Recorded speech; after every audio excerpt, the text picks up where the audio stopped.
দেখুন আজ চলে এসেছি এই স্নেক প্লান্টটা নিয়ে। এই স্নেক প্লান্টটা লাগাবো। আর এই যে হাঁড়িটাতে আমার মেয়ে সুন্দর লুক দিয়েছিল বিরিয়ানির হাঁড়ি, এতে এই গাছটা আজকে আমি বসাবো। দেখুন তার জন্য আমাকে কি করতে হবে, সর্বপ্রথম এই ড্রেনেজ ব্যবস্থাটাতে ঠিক করে নিতে হবে।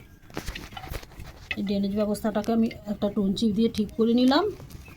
এরপর এতে আমি সামান্য ভার্মি কম্পোস্ট বা আমি এটা গোবর সার দিচ্ছি, গোবর সার দিয়ে দেবো অল্প পরিমাণ।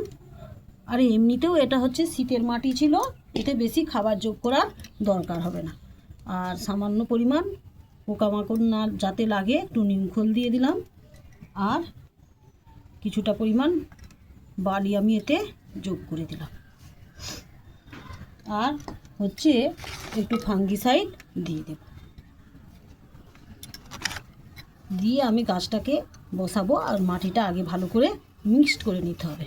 দেখুন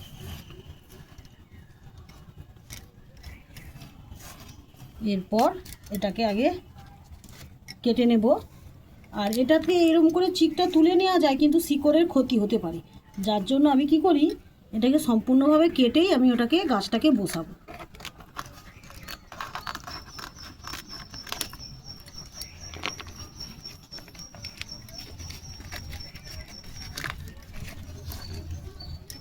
দেখুন আমি ভালো করে কাটি গাছটা, চিকটাকে।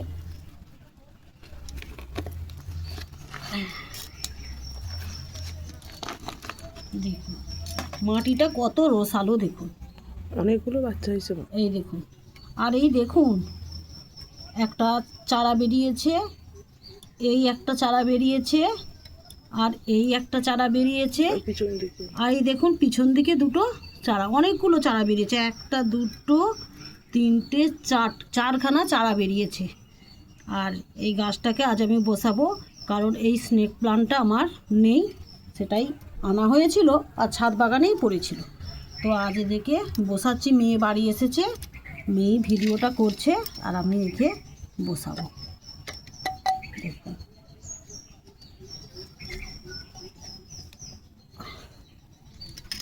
আর এর সাইড দিয়ে আমি শুধু অল্প করে করে মাটি দিয়ে দেবো। আর বিরিয়ানির হাঁড়িটা ছোট, তো এতে না বেশি আর মাটি ধরবে না, সেই জন্য এই গোড়ার মাটিগুলোকেই হালকা করে ডলে দেবো। দেখুন হালকা করে জাস্ট দিয়ে সাইড দিয়ে দিয়ে মাটি দিয়ে দেবো, কারণ এই বিরিয়ানি হাঁড়িটা খুবই ছোট।